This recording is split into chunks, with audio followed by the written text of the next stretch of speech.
경기도에서 가장 상급지는 분당과 판교 그리고 과천이겠죠. 이런 경기도의 최상급지는 이미 가격이 굉장히 많이 올랐습니다. 예를 들어 과천은 이미 올해 4, 5월에 전고점을 뚫었습니다. 국평 기준 20억에서 22억까지 실거래가가 찍히고 있는데요. 그러면 이런 상급지 다음 지역은 어디일까요? 바로 광명, 성남, 하남입니다. 오늘은 광명, 그 중에서도 이 철산동과 광명동에 대한 얘기를 하고자 합니다. 광명은 앞으로 들어설 대단지의 신축 아파트가 많고 현재 정비 사업으로 지정되어 있는 구역들이 많으면서 넓습니다. 광명이 현재는 공급량도 많고 그래서 사람들이 지금 들어가도 될지 말지 긴가민가 하는 분들이 많으실 겁니다. 그래서 그런지 청약 경쟁률도 다른 지역에 비해 높지 않았는데요. 물론 현재 시세 대비해서 비싼 건 맞습니다. 10억에서 12억 원 정도의 분양가면 서울의 중국지 정도는 충분히 갈 수 있는 가격이기 때문에 그렇습니다. 그렇지만 저는 철산이 아직 하나도 변하지 않았다고 보거든요. 앞으로 입주가 시작되면 가격이 더 오를 겁니다. 둔촌주공 다음으로 이제 내년부터는 철산이 입주장을 만들 지역이기 때문인데요. 올해 12월 트리오스 광명을 시작으로 광명 자이더샤 포레나나 광명 센트럴 아이파크 그리고 철산 자이더 헤리티지까지 무려 9,000세대 이상이 내년에 입주하게 됩니다. 저는 광명이 이제 막 시작하는 단계이기 때문에 가격이 지탱할 수 있을 것이라고 봅니다. 그래서 실수요자나 또는 무주택자 그리고 투자를 하고 있더라도 아파트 하나 괜찮은 거 가지고 갈 이런 수요층에서는 지금 들어가도 충분하다고 저는 봅니다. 추후에 예를 들어 4년 뒤에 서울이나 상급지 갈아타기를 하기 전에 든든한 한 채로 가져가기에 좋아 보입니다.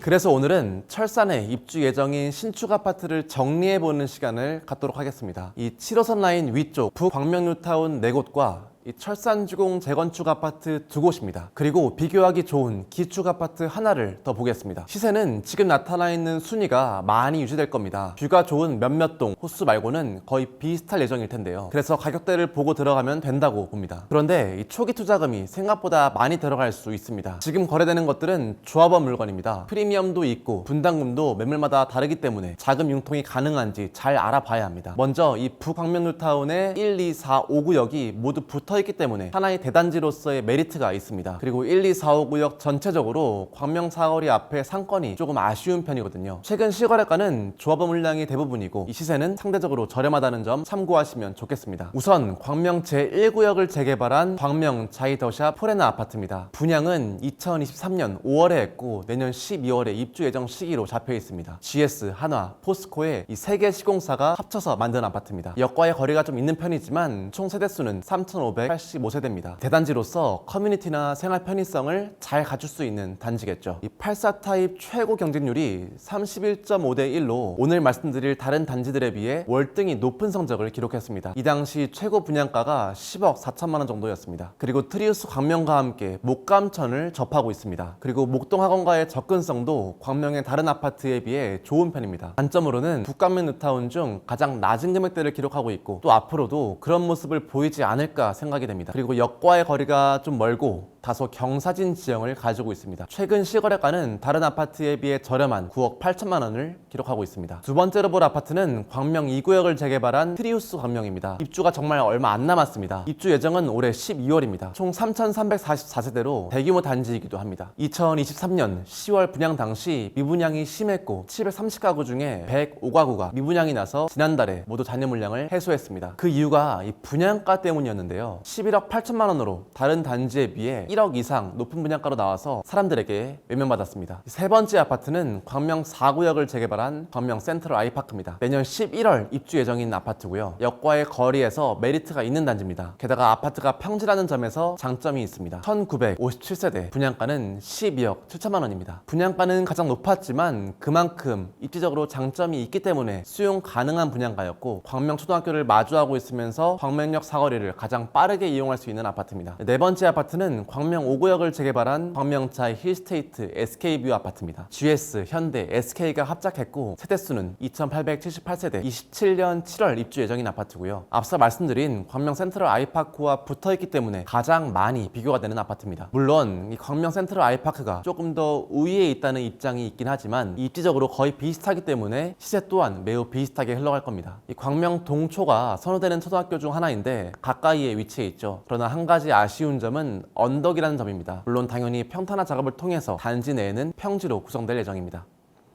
이번에는 철산역 주변으로 한번 가보겠습니다. 철산역이 아무래도 광명사거리역보다 조금 낫습니다. 이 상업시설 등 인프라가 괜찮고 주변이 깔끔합니다. 이유는 이 광명시청을 비롯한 공공기관, 학원가도 다 위치해 있고요. 그리고 빌라촌인 광명사거리역과 비교해봤을 때 아파트 단지로 둘러싸여 있는 곳이기도 합니다. 먼저 알아볼 아파트는 철산주공 8구 단지를 재건축한 철산자이더 헤리티지입니다. 3,804세대, 25년 5월 입주 예정입니다. 당시 84타입 분양가가 10억 5천만 원이었습니다. 이 철산역 롯데캐슬 SK뷰 클래스티지를 지나서 도보로 철산역이 이용 가능하기 때문에 가장 선호되는 아파트입니다. 분양 당시에 조식 서비스가 포함된다고 홍보했으나 앞으로 전용 식당이나 조식 서비스가 운영하지 않을 것이라는 잡음이 있었습니다. 이에 조합 측에서는 직접 음식을 만드는 식당 운영이 아니라 뷔페식 케이터링 서비스가 운영 가능할 수 있다고 얘기했습니다. 이 조식 서비스를 하는 것이 대장 아파트로서의 입지를 다지고 높은 전세가나 매매가를 가져갈 수 있기 때문에 훨씬 더 유리하죠. 철산자이더 헤리티지는 철산주공 13단지가 재건축되면 앞으로 같이 함께 철산역 주변의 시세를 리딩할 단지입니다. 참고로 철산주공 13단지가 향후 재건축이 되면 대장 아파트가 될 겁니다. 아직은 재건축 사업 초기이긴 하지만 위치가 너무 좋습니다. 안양천을 끼고 있고 또 초품화의 2460세대 대단지입니다. 현재 용적률은 170%, 대지 지분은 약 17평입니다. 철산이 많이 바뀌고 나서도 구축 아파트로 남아있을 것 같긴 하지만 그래도 철산주공 13단지는 철산에서 가장 우수합니다. 그리고 철산자이더 헤리티지 위쪽에 위치한 철산자이 브리에르입니다. 철산자이 브리에르는 철산주공 11단지를 재건축한 아파트죠. 26년 1월 입주 예정입니다. 1490세대고요. 분양 당시 5구 타입만 물량이 나와서 84의 분양가는 정확히 알 수 없으나 이 평당가는 3,602만 원 선입니다. 이 장점은 학군이 좋다는 건데요. 광명 북초를 끼고 있고 또 초중고가 모두 붙어 있기 때문에 자이 브리에르도 수요층이 있습니다. 그러나 역과의 거리가 좀 멀다는 게 아쉽죠. 마지막은 유일한 기축 아파트입니다. 3년차 1313세대의 철산역 롯데캐슬 SK뷰 클래스티지입니다. 최근 실거래가가 13억 원에 찍혀 있고요. 입주 후 지난 3년간 가격이 꾸준히 올라왔습니다. 전세가는 7억 9천만 원에 형성되어 있습니다. 광명의 신축 아파트 중 입지적으로 가장 우수하기 때문에 대장 아파트라고 할 수 있습니다. 이미 실거래가로도 13억 원이 찍혀 있기 때문에 오늘 말씀드린 아파트 중 역과 가까운 광명 센트럴 아이파크, 자이 힐스테이트 SK뷰, 그리고 철산자이더 헤리티지가 가장 빨리 13억 원 선을 달성할 수 있지 않을까 생각이 들고요.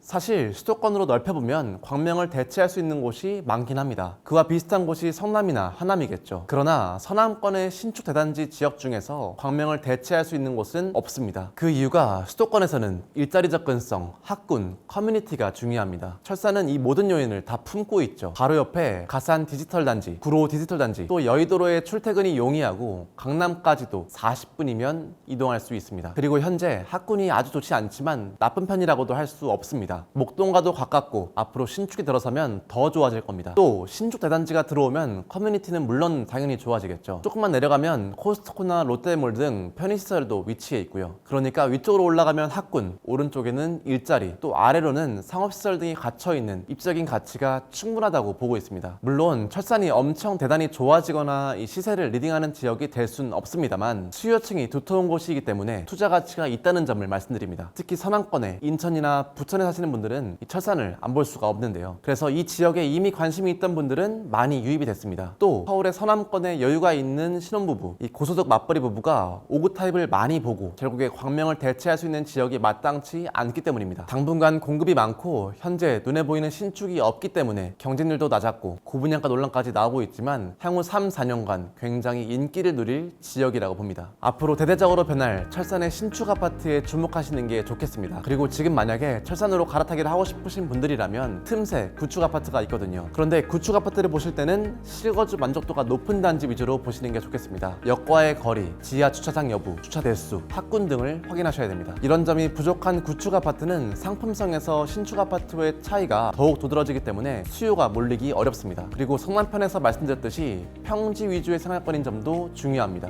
뿐만 아니라 철산을 조금 더 좋게 보고 앞으로 미래 가치를 조금 더 생각한다면 투자 관점에서는 재건축 대상 단지들도 같이 눈여겨보시는 게 좋겠고요. 오늘 말씀드리지 못한 이 남측부의 광명 뉴타운이나 남아있는 재건축 단지들 철산주공, 하안주공까지 다음 영상에서 다뤄보도록 하겠습니다. 여러분들이 궁금하신 점 있으면 댓글 달아주시고요. 이번 영상은 여기까지입니다.